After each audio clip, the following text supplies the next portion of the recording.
knock on wood, I've been here 30 years. I've made every money every year except for 2008 when nobody in the industry made money.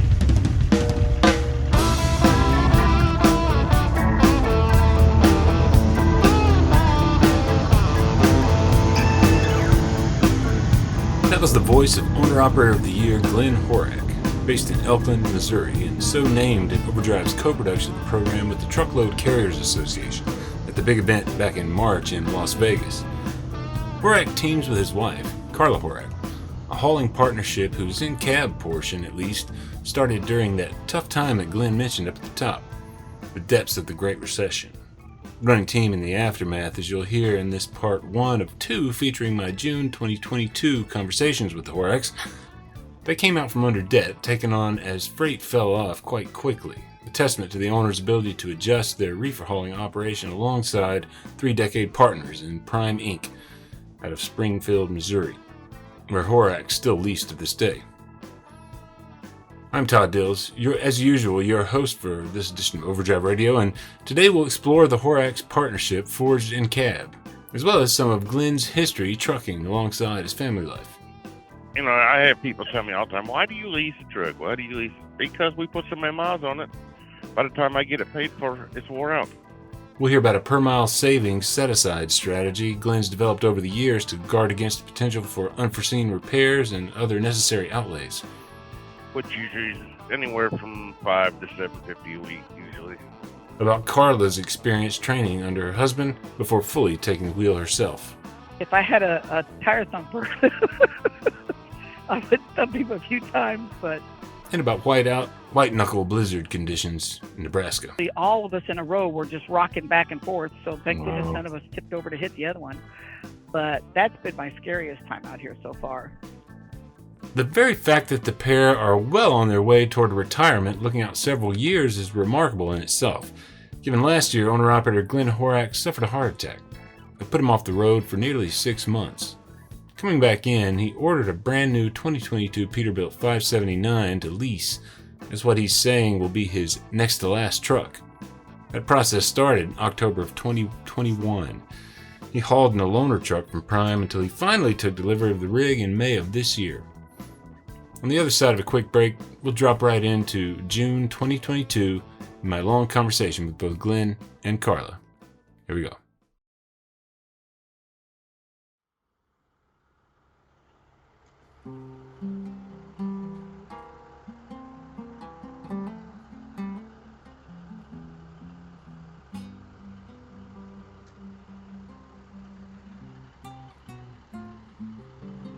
We stay pretty busy. But we've been just running the system, you know, everywhere. We were on a dedicated for 5 years from Southwest Florida to Northwest Canada. Okay. And the Canadian customers kind of fizzled out, so then we just went back to running the system. Their economy was actually worse than ours is. Flowers, because that's what we hauled was flowers up there out of Miami. And ain't making no money, you're probably not giving flowers. We're doing pretty good for the most part, but there's certain areas of the country's kind of dead right now, like the Northwest. I've in the last 2 months, I've been up there to between Salt Lake or Washington 5 or 6 times, and I had to deadhead all the way to California to get loaded. This freight was just so slow up there. I think the produce in the Northwest has kind of been strange this year. You know, in the spring, you're usually hauling cherries and strawberries and onions, and it just seems like they're not there this year. And I'm over here on the East Coast right now, and they say it's kind of slow here right now, too. Which, usually, right now is about when it does start slowing down for 4th of July. Everything kind of dies off till after the 4th, and then produce usually goes good the rest of the year. We do a lot of pharmaceutical stuff. It just pays outrageous money, and it don't weigh nothing. A good fuel mileage out of that, too. Yep, great fuel mileage. I mean, some of that pharmaceutical stuff is one box. Yeah. On a whole trailer. because they'll only put so much value-wise in the trailer. Yeah, we have the same dispatcher all the time. He works Monday through Friday, 6 to 6, basically. And probably one weekend a month, and then we have fill-in dispatchers when he's not there. But we usually have all our stuff taken care of before he goes home. And, like I said, he's my partner. He's not I ain't his boss, he ain't my boss. We work together. Yeah. And if I don't make no money, he don't make no money. Vice Yeah. versa. Yeah, it works out real well with having the same one all the time. What is his name, and how long have you been working with him in particular? Is Jeff Alley, and he's been my dispatcher. Karla, when do we get Jeff? You remember how long we've had Jeff? At least 5 or 6 years, I believe. I had the dispatcher before him. I had for 17 years, and she just moved up to a different position in the company. Was Trish Brewer. Well, she teaches what they call an ACE 2 class, which helps people transition from company driver into lease. Pretty much teaches them how to, read their settlements and basically just run their business. It's pretty much a business class. Right. She does that Monday through Friday, and like I said, she does a lot of special projects too. Yeah. Do you get involved in those kinds of classes? Do they kind of lean on any of their experienced owners for that? Not for the classes, not too much, Yeah. because she used to refer people to me all the time to help them, transition and to help them out. If they were struggling running their business and stuff, I helped quite a few people over the years that she'd call me in and say, "Can you talk to this guy? He's having a tough time trying to make things work." And we mentored quite a few drivers over the years when I was on her board. Knock on wood, I've been here 30 years. I've made money every year except for 2008 when nobody in the industry made money. We really didn't take a loss, but it wasn't pretty. I actually put a lot of fuel on credit cards that year. That's when Karla came out with that. After that year, that's when Karla came to work, and we got everything paid off and back on track. How was the transition for Karla? Was it the first time she had come out on the road as with a CDL? Yes. Yeah, I trained her.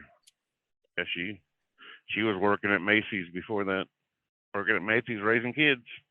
How many children do you have? I got 2, a boy and a girl. My son he works for Mercy Hospitals in their IT department. And my daughter works for Peterbilt there in Springfield, Missouri. And my son, he lives with his girlfriend there. They bought a house together and stuff, and they've been together quite a while, so I don't see. Ain't neither one of them in a hurry to get married if things working like they are, so. And my daughter's a single mother. She got 2 biological kids and 3 adopted kids. Yeah, she was married, and it was a bad issue, so. Okay. Now she's a single parent. Do you guys spend a fair amount of time with those grandkids, I imagine, when you're home? Oh, yes. Yes. I hear it from my kids all the time. Well, why didn't you spend money like that on us when we were kids? Well, I didn't have it when you were kids. And looking back to that other time when money was in short supply, the 2008 year owner-operator Horack mentioned earlier, well, Glen's longtime life and now driving partner then told her story of joining Glen on the truck around the time. Partnership between the pair, as it extended into the professional realm with their trucking business and into the cab, was sold in part by Glen as a way the two could see some of the country together.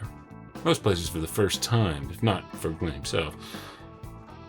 That sales pitch, though, didn't always work out as advertised, as husband and wife hauled to erase debt taken on during the financial crisis of the Great Recession.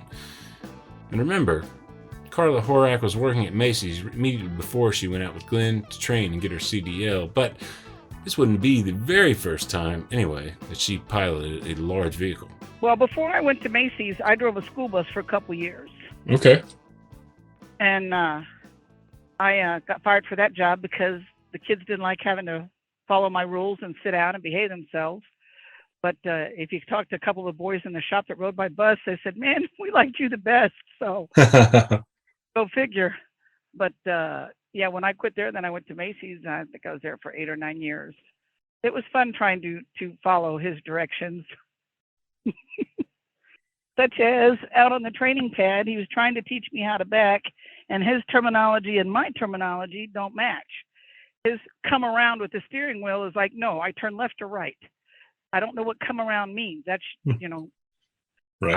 I wasn't out here. I mean, I'd come out with them a couple of weeks, different times. You know, Mom would stay with the kids and I'd come out with him for a week or so.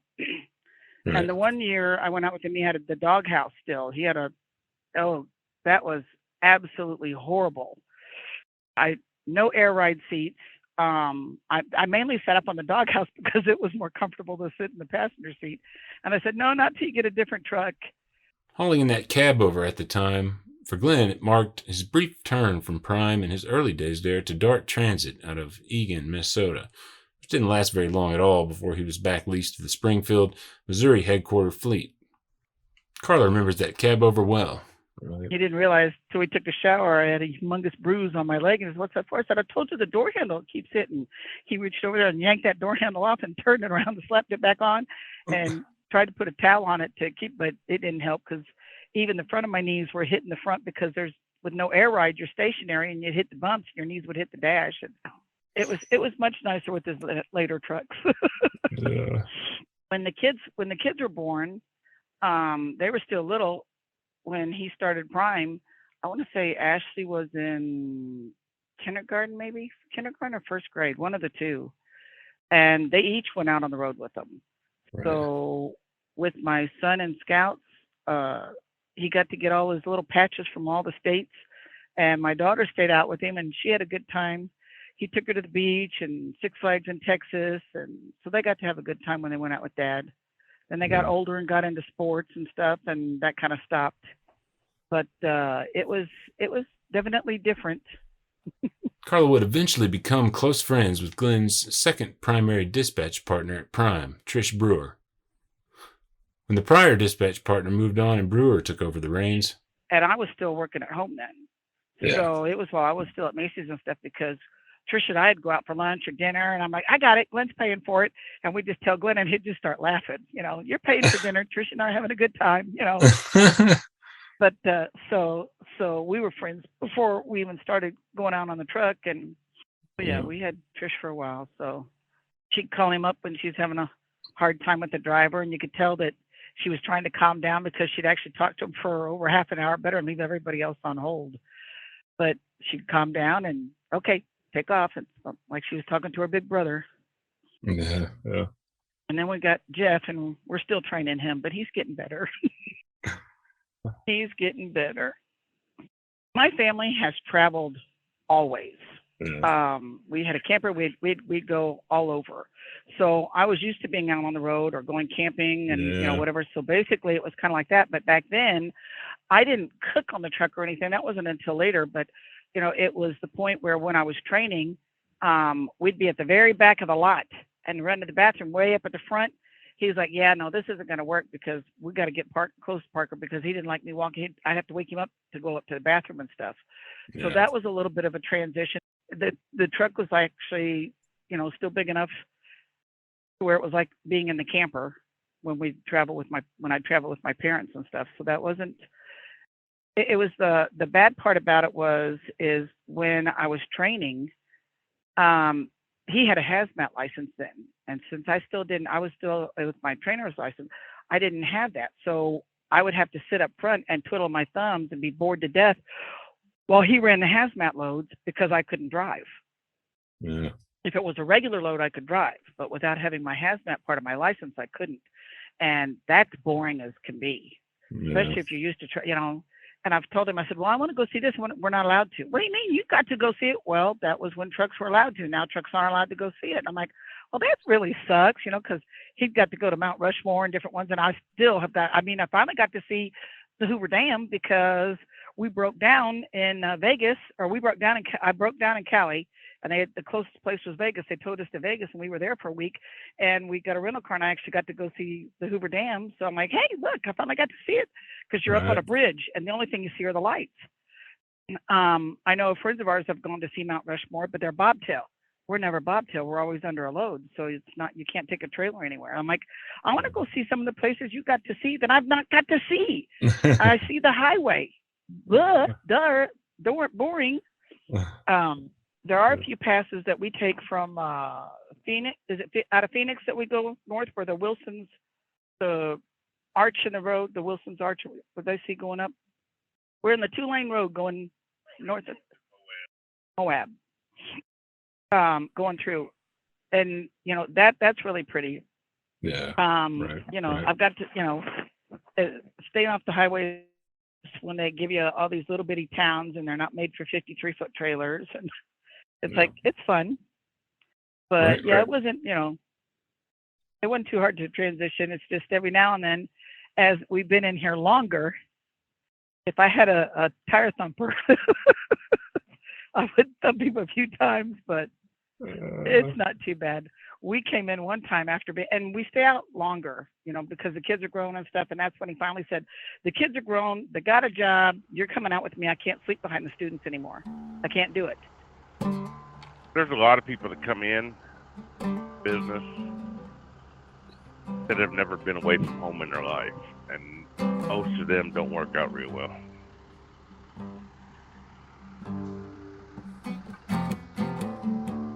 Glenn at the time had been teaming with drivers relatively new to Prime, CDL holders he was tasked with helping learn the ropes of the company. And over time it just got to the point that his comfort level with yielding control of the truck was just too much. He can't, even when I would pick him up at the yard, he'd make me drive home, and we just live 30 miles up from Springfield, from the yard there, and he'd be sound asleep before I even crossed over 44. And I'm like, really? And then when I started driving, he'd still make me drive. And I'm like, wait a minute, I drive now too. I want to sit in the passenger seat every now and then. But that was when he said, I can't do it anymore. You gotta go out with me. So we'd been out for a while, and it was to the point where it's just like, okay. We came home, and we were fighting about something, and I went back and took off the lock, and then the guy said, well, you didn't have the lock on. I said, I just went back and took it off. Here it is in my hand. And he was like, don't be yelling. I'm like, well, he's an idiot. I can't help it that we just went, and he's yelling, and they were saying, they called Trish on us. And Trish is like, who? Oh, never mind. That's a husband and wife team. Just leave them alone. Same thing out on the training pad when he was trying to teach me to back, and he was yelling and screaming at me, and I was yelling and screaming at him back. And I said, yeah, you don't like it because your other students couldn't do that. I can. And Trish got the call, and she started laughing. She's like, they're married. It's okay. Just ignore it. And then she'd call Glenn and say, you really have to behave yourself better. The scariest time I guess I've had at all, we're going through Nebraska, and all of a sudden we had whiteout conditions, and I was driving. And I missed my turn, so I had to go down the road and turn around and come back. And by then, when we got that way, we were following behind the plow trucks, taking us into this little parking lot. Okay. And I couldn't see anything. And he's like, well, let's go in and eat. So I just held on to him and went in. When we came back out, he's like, okay. I said, how do I find the truck? He said, just walk here and go straight. So I walked straight. It's literally blinding conditions. The wind's blowing. You can't literally see anything. I came up to a trailer. I walked up and down the trailer, saw it wasn't ours. So I went to the back of the trailer, went to the next one, and got to the middle, found it was ours, and went to the front to get in. We got up the next morning. There wasn't snow anywhere. And I'm like, how is this possible? The wind was blowing so hard. I mean, you were literally, all of us in a row were just rocking back and forth. So thank goodness none of us tipped over to hit the other one. But that's been my scariest time out here so far. Before Karla went out hauling, she remembers her involvement in the business as handling pretty much everything as it relates to bookkeeping for tax and other purposes amid household work at Macy's and elsewhere. She took care of payments needing to be made, not Glenn's truck payments, as throughout his career he's taken care of those through settlement deductions, always under a lease and on a quick trade cycle aimed in part at being under warranty and minimizing maintenance outlays. It's a strategy that's worked for him, as he describes here. Well, we lease our trucks, and it's basically a 3-year lease, but with the miles we put on them, We've been trading every 2 years. We get rid of them before the warranty runs out. Is that the same strategy you've had in place when you were solo back then? Yes. Yeah. I mean, I did the full terms on the leases then because I didn't run the miles. And my last truck, I'm write a check for. Yeah. And then we'll slow down and she'll probably go home and I'll just work when I want to then. It's just that, I have people tell me all the time, why do you lease a truck? Why do you lease it? Because we put so many miles on it. By the time I get it paid for, it's wore out. Plus, with a lease, I drive a new truck all the time. You avoid the maintenance headaches, right? Right. I mean, basically, with our lease, it's pretty much a bumper-to-bumper warranty except for wear items, just like, anything would be. I take care of oil changes and that kind of maintenance and any kind of thing that is just a wear item. But other than that, all the major components are covered. So you're buying tires, brakes, glass. Yeah. Basically anything that costs me under $500, I pay for out of pocket. And then I've got a maintenance fund too, and I've got a emergency fund set aside. So. Yeah. Have you been able to build that emergency fund back up after your heart attack and the time away from the road? No, not really. Actually, I haven't even started it yet because I figured I'd get first. I'd go to the end of the year and then I'll start it up again. Right. I figure I've got personal emergency fund in my own bank, but yeah, I got one that I keep it primed that I put so much a week in usually, and that way easier to get repairs done and just they can send them the money and everything. That's the one you haven't really you haven't started contributing to again since you were down. Right. Right. Yeah. Right. Yeah. Yeah, like I said, I've had truck's a new truck. Pretty much everything's going to be covered right now. I'm not going to need tires in the first 6 months or nothing. Right. January 1st, I'll probably start it back up. Just trying to get back on our feet still. I mean, we're in good shape, but I just like to have a certain amount set aside that I don't have to worry about. That's what got us through the last time. Do you have a formula for how much you do put aside when you're doing that? I usually put 12 cents a mile, which usually is anywhere from $5 to $7.50 a week usually. And the reason I do the mileage part is that way if I'm not worried, if I'm having a short week where I'm, ain't running a lot of miles and they ain't putting a lot in there. So. Yeah. Why 12 cents? How did you arrive at that figure? I just picked it out of thin air. Yeah. Originally, the first one I ever done, I started at 15 cents. And that was a little high because there were some weeks that I don't need to put that much in there. Right. So and then I went to 10 and let's go back to 12, and we've been there ever since. You kind of found that sort of it's sweet like spot. Balance. Yeah. Balance between, money you need right now for everything going on at home and for the truck itself, and versus setting aside for the future. It's basically about $30,000 a year that I put in there when it's fixed. Yep. That truck you're in right now is it 2022 or 23? 22. Yeah, that wouldn't be. I don't know how they do that because there's guys that have got trucks before I got mine. It was 2023. Right. Mine's a 2022, but mine was built back in September and sat on the lot all the way up till I got it in May because they were missing 3 parts of it. Sensor for the dash. Okay. A computer or a DCM, and I forget what the other one was, but it was some kind of sensor too. I mean, basically so computer parts or sensors. Yeah, it's a 579 Ultraloft. It's 80-inch sleeper. This 2022 579 won't be his last, but his next to last truck, provided the plans Glenn mentioned there come to fruition. The next one he'll buy outright in one fell swoop and ride out to retirement. Though the Horacks have been through a lot the last couple of years, it's clear they're on a mission. Next week, we'll pick back up with Glenn to hear his advice for those new to the trucking business with a mind toward building a business themselves, whether buying outright, leasing, or a combination. Here's a bit of a preview. And I have never had any desire to have more than one truck. Yeah. Because nobody takes care of your equipment like you take care of your equipment. And a big thanks to Glenn and Karla Horack for their time.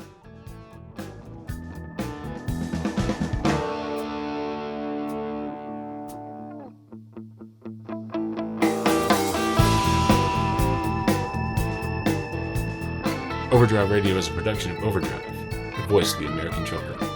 It's edited and produced by me, Todd Dills, with the acoustic guitar and other support of trucker-songwriter and Overdrive contributor Long Haul Paul Marhofer. The theme is Legend of the Snake Man by Marhofer, featuring the guitar work of Travis, the Snake Man himself, Wemmick. Terry Two Socks Richardson on bass, keys by Tishomingo Jim Whitehead, and on drums, Mr. Andrew Marshall. The podcast is backed up further by Overdrive's own news editor Matt Cole, social media coordinator Holly Young, and executive editor Alex Locke. See you next time.